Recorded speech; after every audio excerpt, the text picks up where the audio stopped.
ইউনিয়নের নির্বাচনী জনসভার সভাপতি, প্রধান অতিথি, বিশেষ অতিথি, জুড়ি থেকে আগত নেতৃবৃন্দ, ফুলতলা ইউনিয়নের ৯টি ওয়ার্ডের নেতৃবৃন্দ, মাইমুরবিয়ান, মুসলমানদের প্রতি আসসালামু আলাইকুম ওয়া রাহমাতুল্লাহি ওয়া বারাকাতুহু, হিন্দুদের প্রতি আদাব।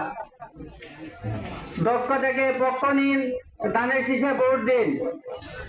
আমরা যদি 12 তারিখ আমরা যে শিল মারব, সেই শিলটি মারার জন্য আমরা দক্ষ ব্যক্তির দরকার।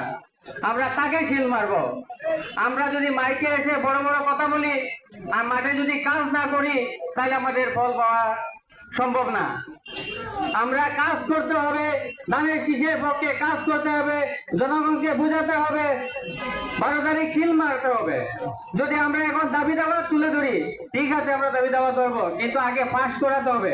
পাস করার পর ইনশাআল্লাহ আমার মনের বিশ্বাস যে উনি আমাদের এলাকায় কাজ করবেন। যদি আমরা আগে ঘর না তৈরি করি, তাহলে দরজা দিয়ে কি লাভ হবে? আমরা দল মত নির্বিশেষে আমরা সবাই মিলে এক পক্ষে একজোটে কাজ হয়ে ধানের শীষের পক্ষে কাজ করে জয়যুক্ত করবো ইনশাআল্লাহ। 12 তারিখ সারাদিন ধানের শীষে ভোট দিন। সবাইকে ধন্যবাদ। আসসালামু আলাইকুম।